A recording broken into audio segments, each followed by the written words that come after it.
Mga viewers at subscriber, welcome to my YouTube channel, Hermotech.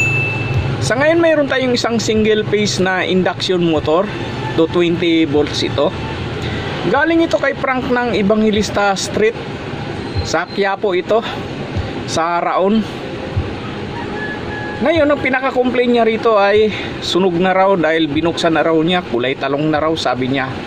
Ngayon siguro nagtatanong yung ating mga customer, ano ang dahilan kung bakit nasusunog yung ating motor. Unang-unang dahilan yan ay maaring may problema yung kanyang bearing. Pero sa nakikita ko rito, okay yung kanyang bearing eh. Maaring sira yung kanyang kapasitor.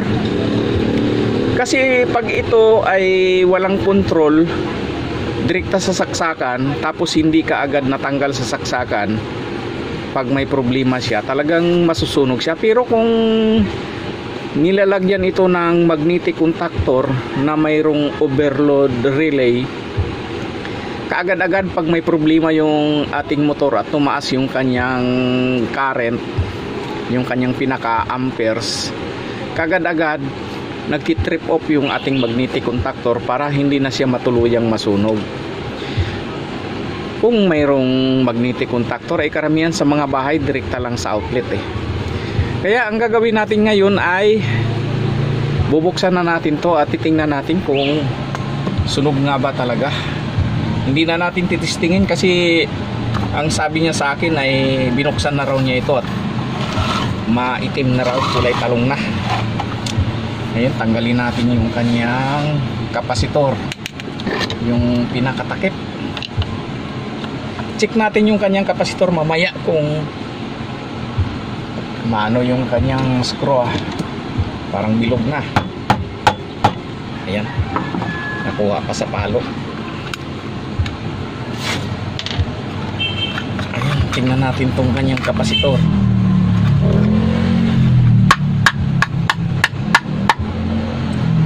Ayan, parang sira na nga yung kanyang kapasitor.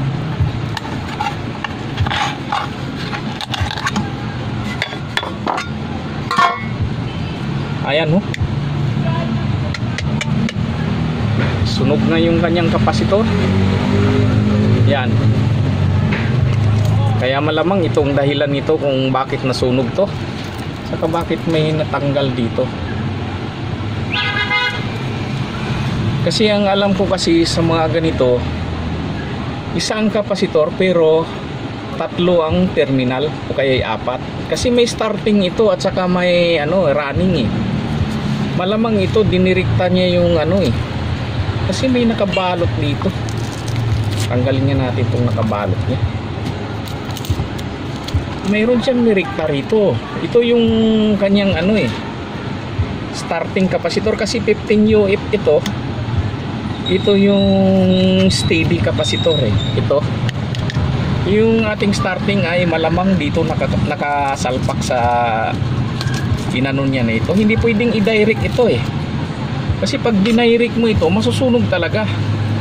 Kasi dumaan ito sa ating contactor sa likod dito na once na umikot na siya, magbibitaw yun eh. Bibitaw yun. Hindi na siya kukontak. Kasi ang gamit lang niya, puro starting lang talaga. Once na nakaikot na, pahinga na siya at ito na ang magtuloy-tuloy na gagamit sa kanya. Yung steady capacitor. Yung 15 UF. Dito mataas ito eh. Ang alam ko dito mga nasa 80 UF to eh. 80 o 100 eh. Ayan, diniriktangan niya. Kaya pala nasunog. Ayan naputol na lang dito eh. Kasi ayan siya, mayroon siyang terminal lag dito. Dinirikta niya rito sa kabila. Mahirap talaga pagka hindi alam. Hindi dapat to. Pwede pa. Hindi na lang niya sana malamang nasira ang kapasitor nito. Hindi na lang sana niya dinirikta ito. Kaya lang wala ring starting siya. Kung magaang lang ang dinadala nito, pwede siyang mag-start na walang starting kapasitor. Ayan nirikta niya Yan. Uugong at uugong to eh. Ayan, wala na tayong magawa rito. dahil nakita nyo naman. Ayan ho.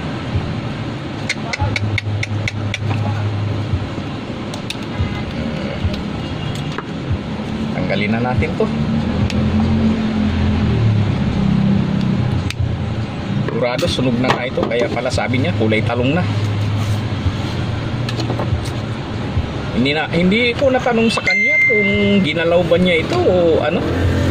Basta ang sabi niya sa akin ay sunog na raw. Hindi ko naman tinanong kung anong nangyari. Siguro nga nasira yung kanyang ano nito, pinakialaman niya. Ayan ang resulta. Yan, parang matagal nang nakastock to. May mga ano na rito ah.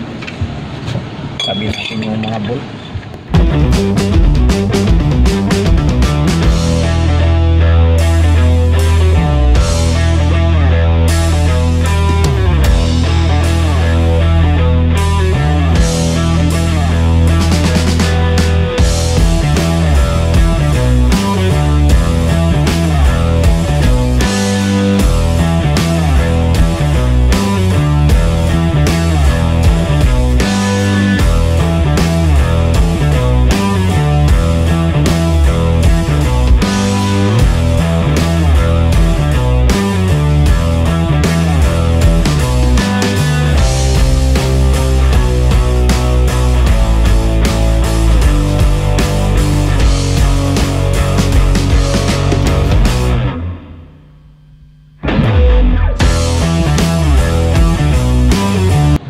Grabe. Ayan oh, sunog na sunog oh. Oh, tama nga yung sinabi niya. Kulay talong na. Ayan oh.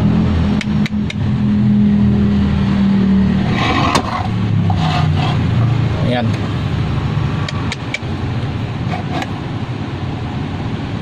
Yung kanyang starting capacitor winding ay medyo okay pa. Kaya lang hindi rin natin ano to, kailangan tanggalin na talaga eh. Kasi nasa ilalim yung i-rewind natin eh, itong running niya eh.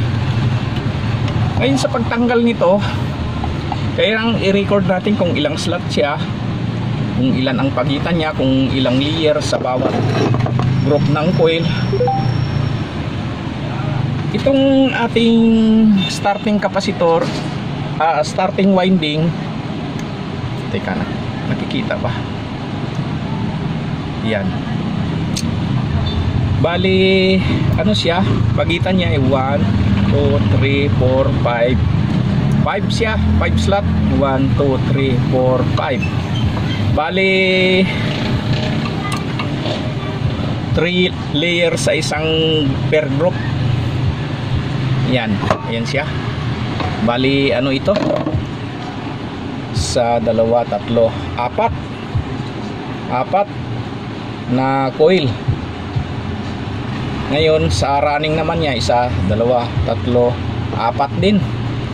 Ngayon hindi natin mabilang dahil nasa ilalim siya eh. Unahin natin tanggalin yung kanyang ano, winding para sa ating starting. Ayan na, at umpisa na natin tanggalin to. Ayan na, natanggal na natin lahat yung magnetic wire. Ayan na siya ho, tostado. Puro aluminum, ayun ho. Ayan na siya. Ngayon ang gagawin natin ito ay lagyan natin to ng Numix. Tapos nabilang ko na rin yung kanyang mga turns. Bali ito na. Bali dito sa ating starting winding. Teka, nakikita ba? Ayan. Sa 1.5 mayroon siyang 41 turns, 55 turns, 17, 19, 62 turns. Tapos dito sa ating running ay yung 14, bali 42 turns, 50 turns yung 16, 18, 63, tapos 110, 34. Ngayon ang gagawin natin ay kukuha tayo ng wire gauge. Ito na yung ating wire gauge oh. Yan. Susukatin natin yung magnetic wire. Tapos gagawin natin ay magto-turns tayo ng ano nito, magnetic wires. Tapos sasalpak natin dito. Ayan na, nasukat ko na. Bali, gauge 25 yung ating sa starting winding. Tapos yung running winding na ay gauge 21. Ayan na, at kukuha tayo ng magnetic wire. Tapos susukatin natin yung ano nito, yung laki. Tapos isasalang natin sa counter. Ayan na, nalagyan na natin ng ano, yung Nomex. Tapos nakapag turns na rin ako ng ano, yung ating magnetic wire. Ayan na siya. Yan, isasalpak na natin. Ang unahin natin muna yung kanyang ano, running. Ayan, bali 4 layers to. Yan. Start tayo.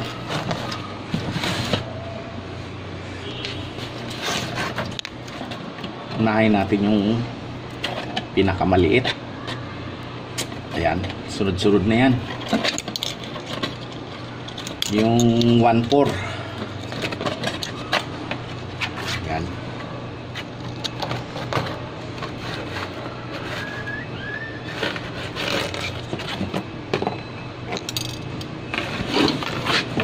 Ayan siya.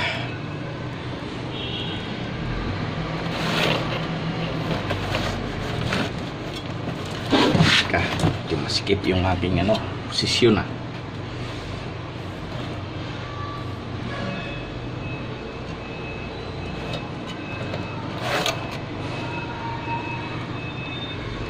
Yan, pasok na natin to. Nasaan na yung ano niya rito.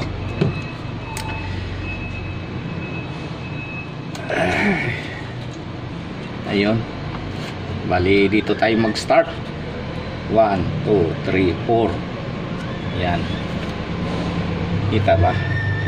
Kasi mayroong mababaw lang na slot dito. Ito yung kanyang kapasitor. Yan o. Dito tayo mag-start.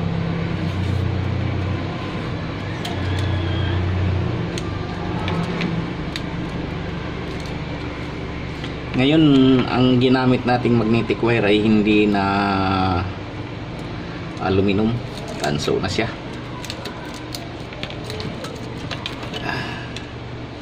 Yung matigas.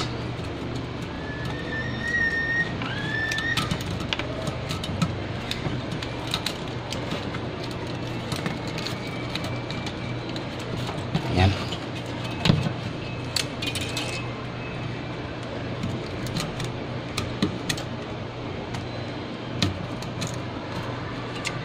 Ayan siya. Pumasok na. Lalagyan natin ng Nomex. Ayan o. Gugupit lang tayo dito.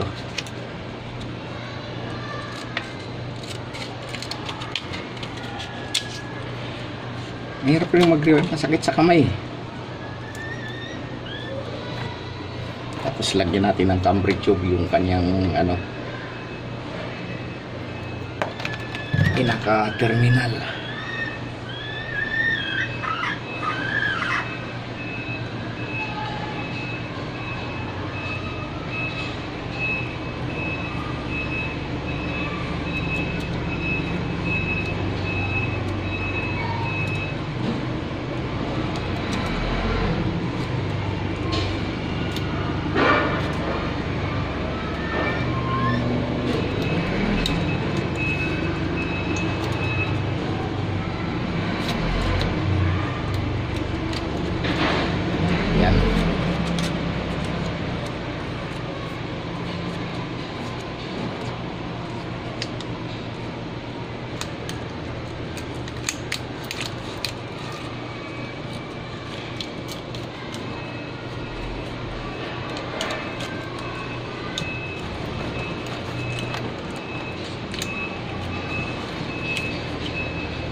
Ayan na, natapos na yung ating first coil. Bali, ganun lang. Ayan. Bali, tuloy-tuloy lang yung rounds niya. Dito tayo magre-reverse sa kabilang coil. Ayan. Ganun-ganun lang yan. dire-diretso lang. Ito yung ating starting, ito yung ating ending. Kaya ang susunod na ano nito ay dito tayo mag-start pag ano na naman, kasi magre-reverse tayo eh. Dito yung ating ending sa kabila, ngayon dito siya pumasok, tapos tuloy-tuloy na yun hanggang sa ito na yung ating pinaka-ending uli.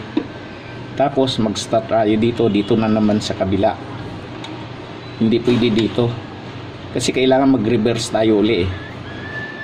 Ayan, ganun lang. Hindi tayo magre-reverse dito sa 4 coils. Dire-diretso lang. Magre-reverse tayo pag natapos na. Ayan, susunod natin yung pangatlong coil. Ano nga pala, reverse na pala ito. Magpo-forward tayo. Dito tayo mag-start uli. Pag ganun. Ayan. Kasi reverse na ito eh. Magpo-forward uli tayo. Ayan na, natapos na natin yung pangatlong coil. Bali, nagdito tayo nag-start kasi dito ang ating ending. Dito tayo nag-start kasi nag-reverse tayo rito, ngayon nag-forward tayo rito. Ganun lang. Tapos ito yung ating pinaka-ending. Ngayon, magre-reverse ulit tayo dito. Dito na naman tayo papasok. Ayan, ganun lang. Kasi forward nito, reverse dito. Ayun. Kasi magtapat yan, reverse, forward. Ayan. Ayan na, umpisa na natin to. Ayan na, natapos na yung ating pang-apat. Bali, reverse, forward. Ganun lang yan. Tapos ito na yung ating pinaka-end. Itong dalawa. Ito na yung ating line 1, line 2.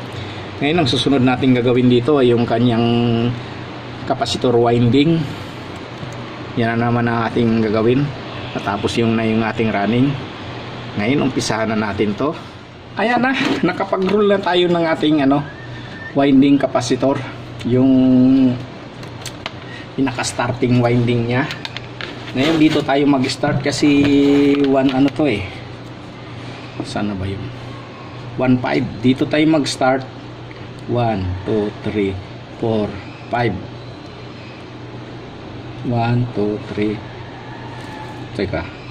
1, 2, 3, 4, 5.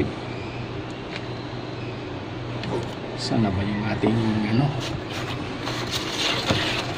yung ating dito yung ating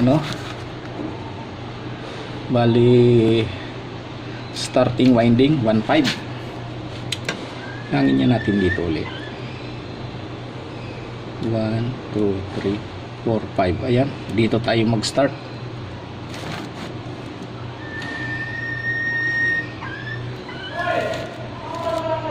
Tapos dito ang ending 1, 2, 3. 1, 2, 3. Ay ka, mali. 1, 2, 3, 4 lang to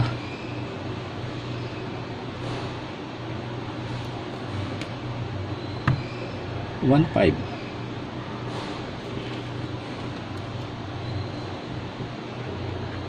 Ayan na, natapos na yung ating first coil ng starting winding. Ngayon, ito yung kanyang pinaka-ending. Ngayon, dito tayo mag-start niyan sa kabila para reverse siya. Kung anong ginawa natin kanina, yun din ang gagawin natin ngayon. Forward, reverse lang. Yan na siya. Mahirap rin magtusok ng wire, kaya hindi ko na pinapakita sa inyo dahil lalong tatagal yung ating video. Pero ganun lang naman, madali lang. Tapos sungkit-sungkitin nyo lang nito. Yan. Ito lang ang panungkit. Ngayon, umpisahan na natin yung pangalawang coil.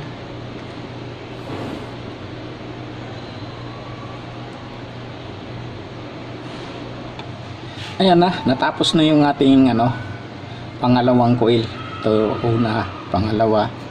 Ito yung ating ending. Ngayon dito tayo papasok, magpo-forward tayo. Pero ganun lang din ang niya. kung anong ginawa natin nung una, yun din ang ano, pari-parehas lang. Ayan, dalawang coil na lang ito at matatapos na ito. Pagkatapos nito ay lagyan natin to ng insulator dito sa pagitan niya, tapos tatalian natin yung winding. Ayan na, natapos na natin yung pangalawang coil. Ngayon, andito yung ating ending, bali reverse ito. Magpo-forward tayo rito. Ito, dito yan papasok, tapos dito na lalabas. Ayan, umpisahan uli natin. Malapit nang matapos to. Ayan. Ayan, natapos na yung ating pangatlong coil. Ngayon, isa na lang. Andito yung ating ending. Ngayon, magre-reverse tayo dito. Kasi reverse siya yung katapat nito. Forward, forward. Ngayon, dahil sa reverse ito, dito tayo sa kabila mag-start. Pag ganun uli. Ayan, natapos na siya. Ito na yung ating ending. Ngayon, ang gagawin natin dito ay maglalagay tayo ng insulator dito sa pagitan niya, tapos itatali natin.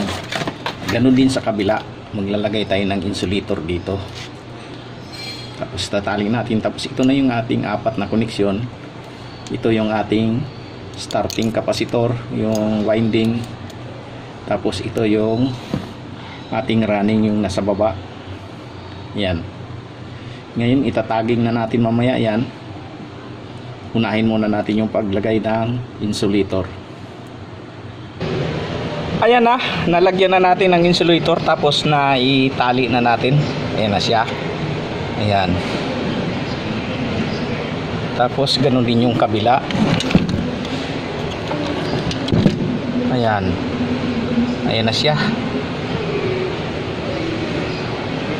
Ayan. Tapos naitap ko na rin. Ayan, ayan na siya. Ito yung kanyang ano, starting capacitor. Teka. Itong ano nito. Ngayon halimbawa, kung gusto nyong bumaliktad yung ikot niya, itong dalawang puti, dahil ito running winding capacitor ito. Tapos ito yung running, yung dalawang green malaki. Tapos yung dalawang puti, yun yung winding ng ating starting capacitor. Ngayon kung gusto nyong bumaliktad, pagpalitin nyo lang itong winding capacitor.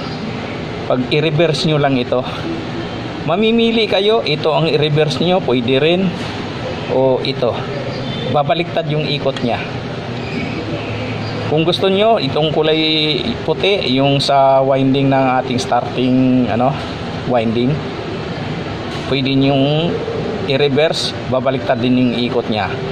Ngayon kung ayaw nyo ritong galawin, pwede rin ditong sa sa running, pwede rin babaliktad din yung ikot nya. Mamimili na lang kayo kung alin sa dalawa. Ayan. Ngayon dahil sa okay na ito, ang susunod natin gagawin ay ibabarnish na natin to para mailagay na sa kanyang rotor at saka maitesting na natin. Ito na yung linya ng ating kapasitor.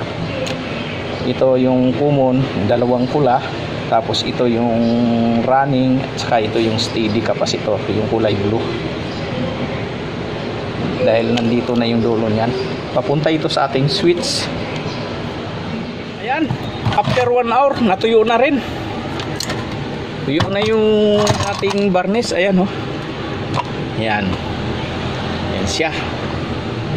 Ngayon ang gagawin natin ay sauli na natin itong kanyang pinaka-rotor para maitesting na. Ngayon wala tayong kapasitor, maghahanap muna ako pansamantala ng kapasitor dito para maitesting lang siya. Ayan.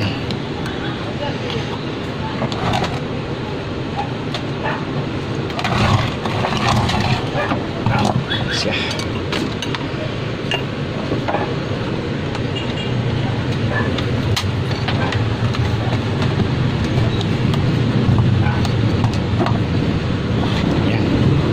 Saulin na natin yung apat na pinaka niya, bolt na mahaba.